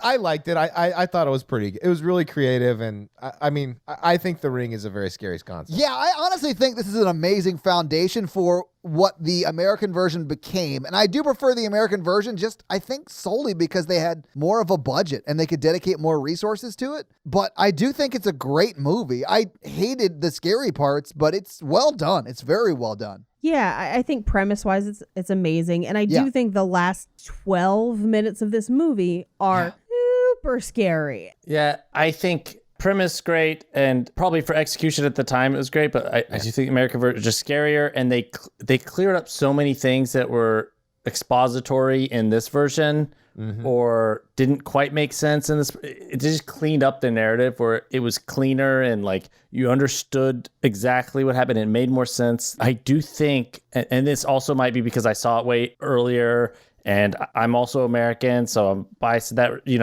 American? I thought you were Japanese. That's the whole reason we did this. Not my America. I do think the American version is scarier. I think that you might be onto something, though. We might just be a little biased because we are all American, and that's the first version we saw. Yeah. So in our minds, we know it's not the original, but it's the first one we saw. And I saw it as a kid, too. So it was even scarier then. So absolutely. I don't know. I will say this, though. American version versus the Japanese version. Japanese version has 100% less horse death. Yeah. That is true. That horse dies for no reason in that American version. So, Paige, do you have some fun facts for us? I do. Nice. Hit us with your fun facts. Da-da-da-da. Yeah. So Ringu, this movie and subsequent versions, is based on a book of the same name by Koji Suzuki. Okay. Suzuki actually wrote sequels. So there are multiple sequels to the Ring. Really? So the first book is Ring. It was written in 1991. The second is Spiral, written in 1995. The third is Loop in 1998. Birthday came out the very next year in 1999, and his final one was S in 2012. And reportedly, the last novel features the video being uploaded to the internet and the curse traveling via cloud computing. Ooh. Oh, that's terrifying. Yeah. Hey, now it's Goatsy.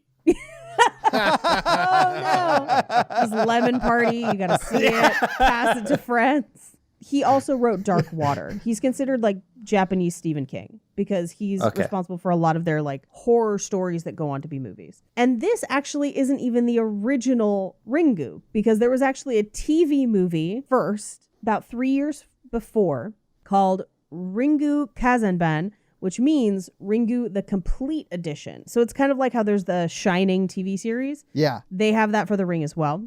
Okay.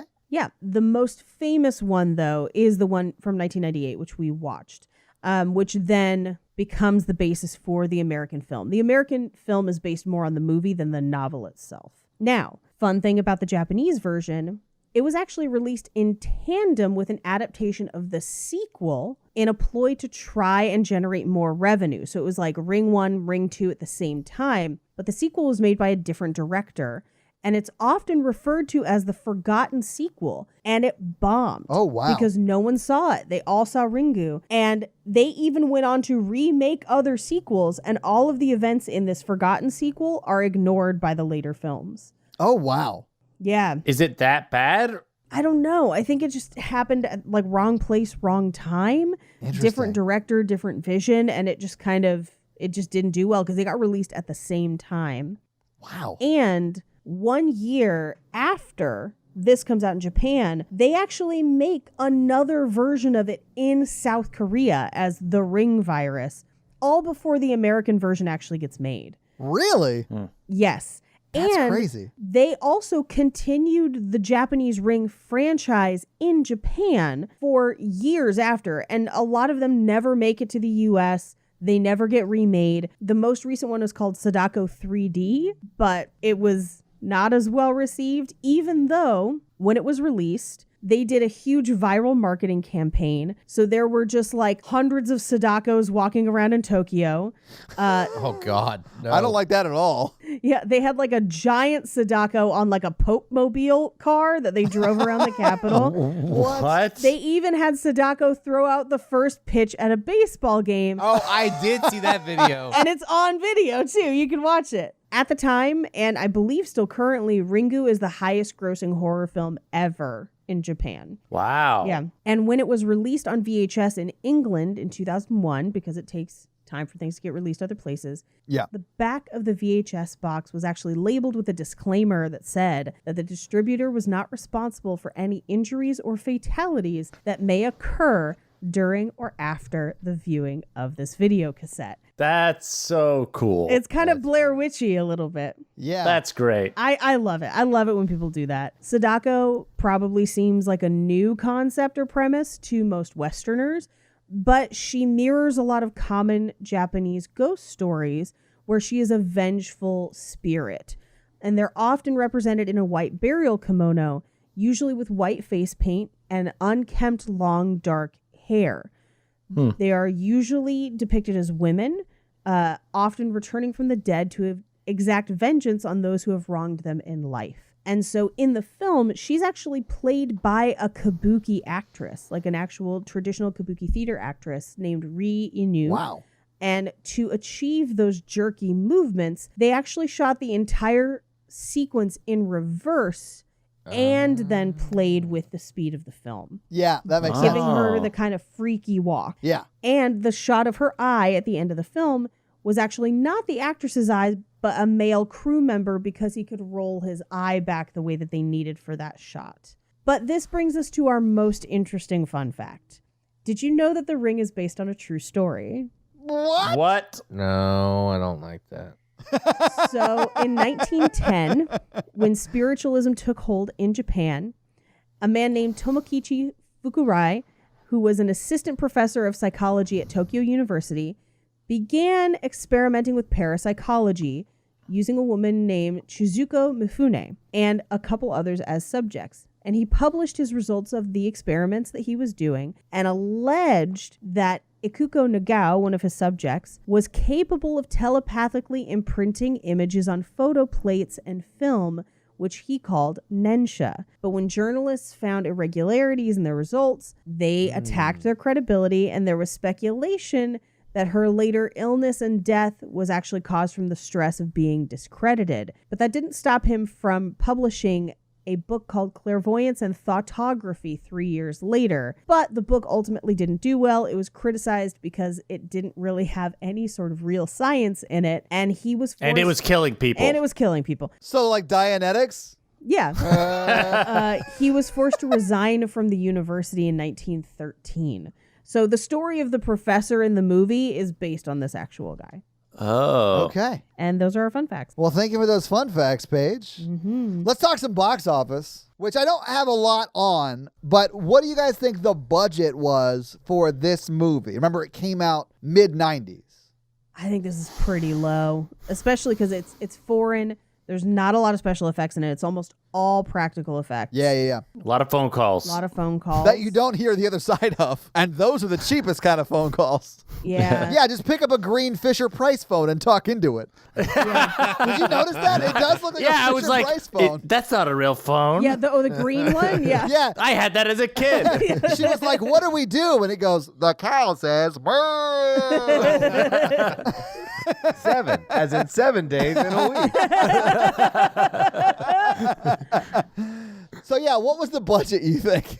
I think this is under $1 million, I think. Okay. What do you guys think? I was going to say around $1 million. All right. I'm gonna say 3. All right. It's $1.2 million or thereabouts. It's probably not exactly that, but right around there. The entire production took 9 months and 1 week. And Wow. only 5 weeks of that was shooting. The rest was pre and post production. Post production on this movie took about 4 months, which is actually pretty quick. Yeah. Yeah, an entire production taking 9 months is pretty fast. I don't know what it's like over there. I know here it's very fast. Yeah. Yeah. Okay, so it was released on January 31st, 1998, and the film went on to earn 1 billion yen, which is a lot less than dollars. In fact, one yen is like a penny. Yes. But still, 1 billion yen is a lot. It went on to make 1.7 billion yen. It's like $16 million. Which in 98 for a Japanese movie is a lot. Yeah. Right? Yeah. So anyway, it was a cultural phenomenon. It did very well. Just to compare and contrast to the U.S. version, the U.S. version had a $48 million budget. Jeez. So it was 48 times more of the budget, which I think that shows on screen. Yeah. Well, those horses aren't going to jump themselves off the boats.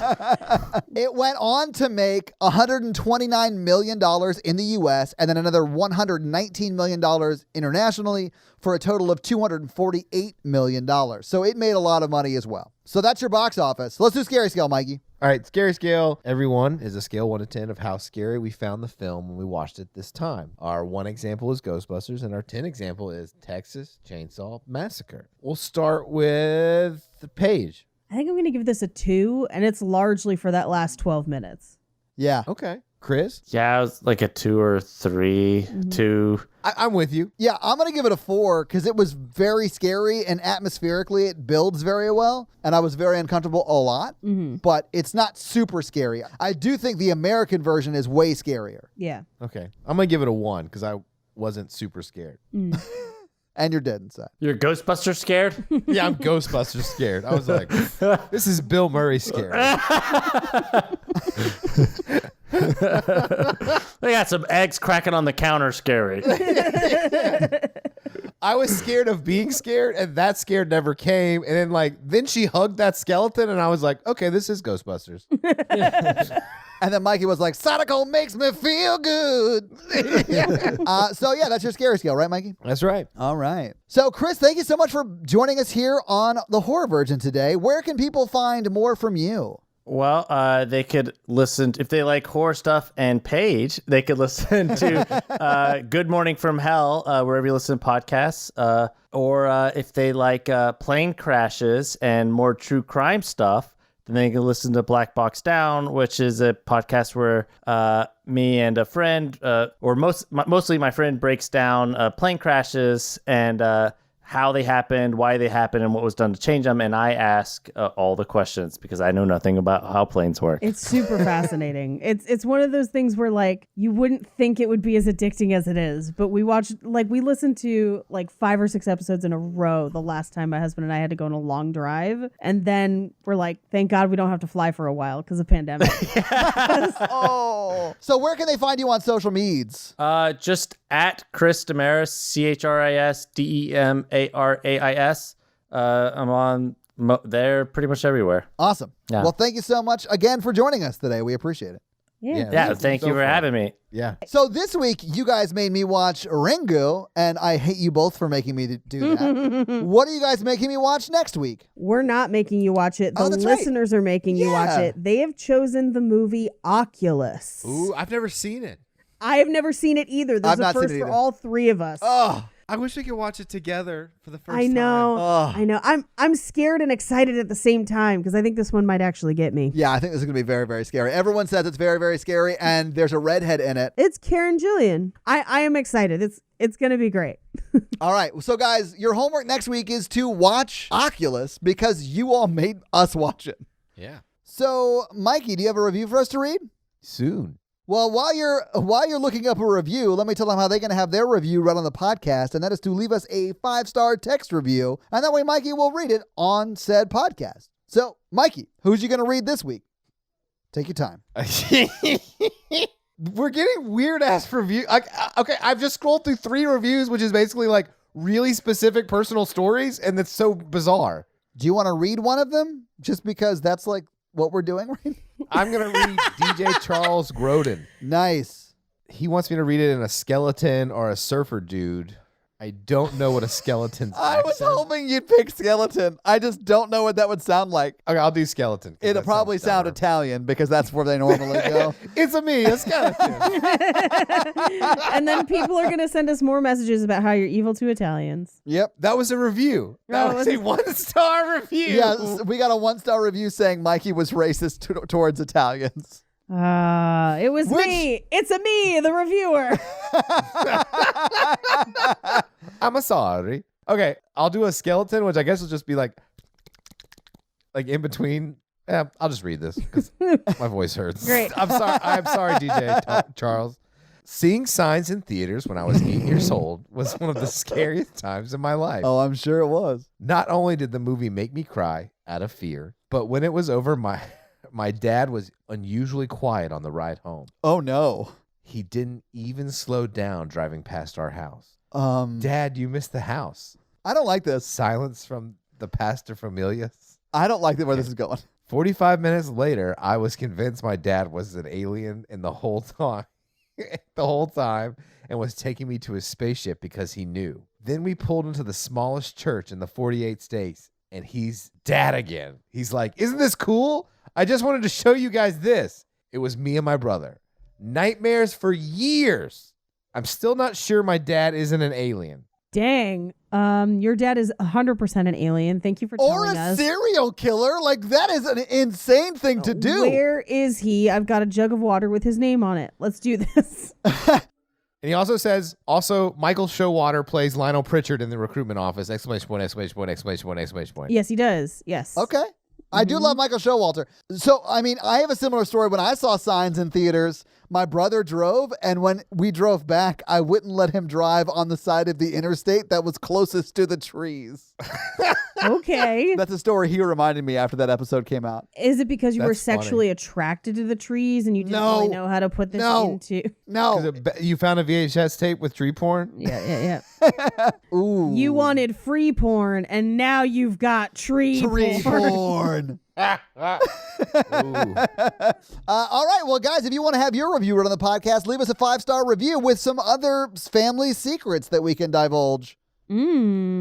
So, guys, if you like this show but want to hear this power throuple on another movie review show about romance and romantic comedies, check out Romancing the Pod, where Mikey, Paige, and I break down and make fun of romantic movies. It's a lot of fun, guys. Check it out. If you want to follow us on social, please do. We are at Horror Virgin or online at horrorvirgin.com. If you want to follow us all individually, you can do that as well. Paige is at Paige Wesley on Twitter, or Rampage Wesley everywhere else, including TikTok. Mikey is at mrandolph24, and I am at Todd J. Awesome. If you like the show so much and you want to help financially support it, please do by going to patreon.com/horrorvirgin, where you can get a lot of great levels and a lot of great stuff like bonus episodes, director's cut episodes where they're a little bit longer and you get them actually a day earlier than the regular feed drop. We do a lot of great things like listener requests and stuff like that. So guys, check out the Patreon and help support the show. If you want to financially support me, but not Todd, just look me up on Venmo. Or his OnlyFans, which really should just be called Only Feet because that's what you get. But guys, But it's just because I don't know how to work my camera phone. He doesn't know how to hit the front-facing camera button. So it's always just a picture of his feet. Anyway, guys, if you can't financially support the show, that's understandable. That's fine. But if you want to hang out with us on the daily, join the Facebook group at facebook.com/group/horrorvirgin. We also link it like once a week. So just find it there and join the awesome Facebook group. We're closing in on 1,600 members. It's amazing. You guys are awesome. And literally, we're in there talking every day. It's awesome. And guys, we got a P.O. box. So if you want to send us some love letters or whatever you might send to a P.O. box, it's actually not a P.O. box. It's like a regular street address. It's pretty awesome. It's 6688 Nolensville Road, number 108-34, Brentwood, Tennessee, 37027. So send us some stuff. Yeah. This episode was brought to you by Nick B. Nick B, fun fact. Oh, yeah? He rented a cabin. Okay, cool. That's it. That's the end of the fun fact. They had a great weekend there. Yeah, it was great. There was no dead girl in a well underneath it or anything. They just went hiking. That's great. Honestly, that sounds like a lot better than, it going the other way. So I'm glad they had a good time. Well, Nick B, next time you take some time at a cabin, feel free to invite your favorite podcast and then us as well. I don't think Last Podcast on the Left has time for that. But if you want to invite us to come, sure. Make time for your third favorite podcast. This episode also brought to you by Ori. And Ori's the best. Ori and I broke into a cabin, and we actually technically the crawl space under the cabin, and I made them lower me down into the the well, more or less, that was like underneath there. Yeah, you do. And they lifted out all of the water out of the multiple buckets of water. They never took a break. They just crushed it. And then they went down there and got the skeleton out because I was just too afraid. That sounds like you. Yeah, that checks out. This episode also brought to you by Awesome Possum Blossom. And Awesome Possum Blossom wants us to give you some awesome possum facts. So here's one for you. Their reproductive systems are complicated. That's it. That's the fact. No Full details. Stop. Full stop. I like that a lot. The way it gives birth and raises its young isn't the only thing that's interesting about possum's reproductive life. Females have 2 vaginal tracts and 2 uteri. I wish I had read this first. And males, in turn, have a forked or bifurcated penis. This is fairly typical for marsupials, but when European colonizers first landed in North America centuries ago, they didn't know what to make of the confusing genitalia. Why was that on their mind at all? One explanation they came up with was that the male possums impregnated females through the nose. Oh my God, Europeans are idiots. I clearly did not proofread that, and I apologize for it. No, it was great. This is the best possum fact ever. And if you're looking for something to feed your possum or just have other bug needs, check out Bug Cage Company on Facebook, which is Brandon's bug business, and they can get you any centipede, millipede, any other apede, spider, scorpion, any of those types of bugs that you want shipped directly to you.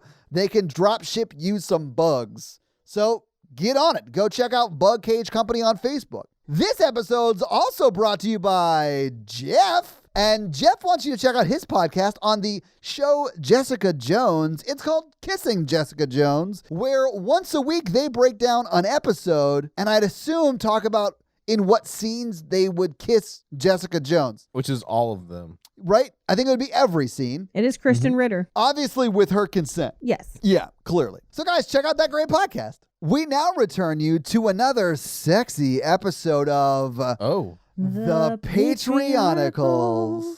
Okay. You guys want to hear about the road tripping bad people or the people going up north, good people? Well, everyone's going up north. There's one's on the West Coast, one's on the East Coast. So, yeah. They're going down Route 66 out west. They stopped at that diner last week. I'm ready. All right, let's do it. Do that one. All right, so they're on the road trip. They're showing Karun America because he's an alien from outer space. Yeah. Why not show them a country in the world? It's the best road trip, though. Yes, definitely. I don't know. I've heard that Iceland is a really cool road trip and you can do it in like a day or two.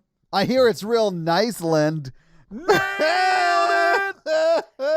Okay, anyway, they see all the fake big dinosaurs, and they're like, oh, we got to stop doing this. It's a road trip thing. You mean the Okay. ones in Cabazon from Pee-wee's Big Adventure? Yes, exactly. That's exactly it. Okay. So they stop at this dinosaur place. Isaac has been eating people again, so he's regained his superhuman strength and he kills Nice. some more zombies. Okay. Dave walks up to like the ticket booth, like also area where they do souvenirs, and then a guy pops up and shoots Dave Oh, in the shit. face. Okay. And Dave dies. Like his head gets blown off. Yeah, okay. And they're like, "Oh my god, dude!" And then the guy was like, "Oh my gosh, I thought you were a zombie. My name is Scott, Okay. and All right. I am just a guy, and I worked at this dinosaur place, and I haven't seen anybody in a while, and I've kind of like made it my little apocalyptic home. It's really great to meet you. Why don't you come on in?" And they're like, "Oh, this is Karun. He's a blue alien from outer space, and we want to show him the cool dinosaurs." And he's like, "Oh, come on in." And they have a really good time. Evil Matthew like climbs all the way to the top of the Brontosaurus with Karun, Nice. and he's like, "Karun, like this is what Earth is like really like." And Karun's like, "I hate it here so much." And then Scott went up there with them and like gave him a dinosaur stuffed animal. And Evil Matthew was like, "Hey, are you tired of living in this dinosaur place? You want to come with us? We're headed out west." And we're like, it's the end of the world. We're just having fun. We're just gonna have fun now. And he's like, "Sure." So they all get in their big car. Yeah. And they introduce each other, and Scott's like, "Oh, welcome aboard." And they just keep heading west. Oh, awesome. But they took a picture. They took a big, a tourist picture, and they put in the car. It's really cute. One of the zombies like drew them all as caricatures with Dave dead next to him. Yeah. Dave doesn't have a head. They just put his body on the trunk, and he grows back in the trunk. It's like a whole thing they do. It's like a real, inside joke. They call the trunk his coffin. It's a whole thing. Right. It's whatever. So cut back. This week, Tristram is now Optimus Prime. Like he's transformed into a whole big rig where the other people are traveling He's on. Troptimus Prime. Yeah. And they make Roll it out. to Niagara Falls. Kate's regained consciousness, but she's like, my psychic powers are draining. I don't know what's going on. And Eddie's picked up a lot of cats because he's going through like kind of a sad, lonely phase. Okay. And so he's picked up a lot of cats, and the cats are like, this world sucks. And he's like, "Yeah, I know." And I like, I'm just kind of lonely too. Some people But just they're like cats, okay? Like Yeah. it doesn't always have to be a sad, lonely phase. Yeah. People who have less than 2 cats Wow. I feel personally attacked. are in the realm of people who like cats. People who have more than 2 cats. What got a about problem. 5? Is there like a 5-cat exemption to this rule? 5 is like way past the exception spot. That's like most of the way to a sled team. Yeah. A cat sled team is very slow. Yeah, it wouldn't go anywhere. They just lay on the ground until you drag them. So really, you're the sled team. Yeah, you're their sled team. Exactly. And Sasha was like, "I've analyzed the situation, and I think on the other side of the waterfall is a base or whatever, because I've analyzed the data." So they get Tristram to transform into one of those tugboats that goes out into Niagara Falls. And they're all on it, and they go underneath the waterfall. And Amy, she climbs up, and she's beat back real quick, and it's Macy, the evil dog, is right there. And then Wow. Eddie sends all of the cats to attack the dog. Macy kills all the cats, and it's really bad. Oh my God. Mikey. Well, it's not, it happens. No, it doesn't. And- What are you talking about? It's okay. They have 8 more lives. They just so, Paige, they all went to a farm upstate. Fine. Fine. Tristram is like tugboating out. And he's like toot toot, and then he's trying to run. Amy, the astronaut, has wired up a cannon. Like a t-shirt cannon? Yeah, exactly what I'm talking about. Yeah. With a t-shirt, fires it, gets into Macy's eye. She falls into the water. Plus, she's got a T-shirt. Yeah. They climb into the cave, but what you see is that she's doggy paddling down the river. She's getting taken down the river. But they survive to go check out what's in the cave, and we'll find out what's in the cave next week. Oh, wow. Ooh, the Cave of Wonders. Will Karun ever find anything on Earth that he actually enjoys? Is anyone else offended that Mikey thinks owning a cat makes you sad? And will Macy's reign of terror ever end? Find out next week on another episode of The Patreonicals. And as always, Chris would like you to know that you are loved, you are listened to, and you are a valuable member of this awesome horror virgin community. So thanks, Chris, for reminding us of that every week. That's going to be it for us, you guys. This week, I'm Paige. Now, Mikey, And I'm your horror virgin Todd, guys. Keep it ooky spooky. Yeah. have a great week. Bye. Bye. Nerds. I'm sorry.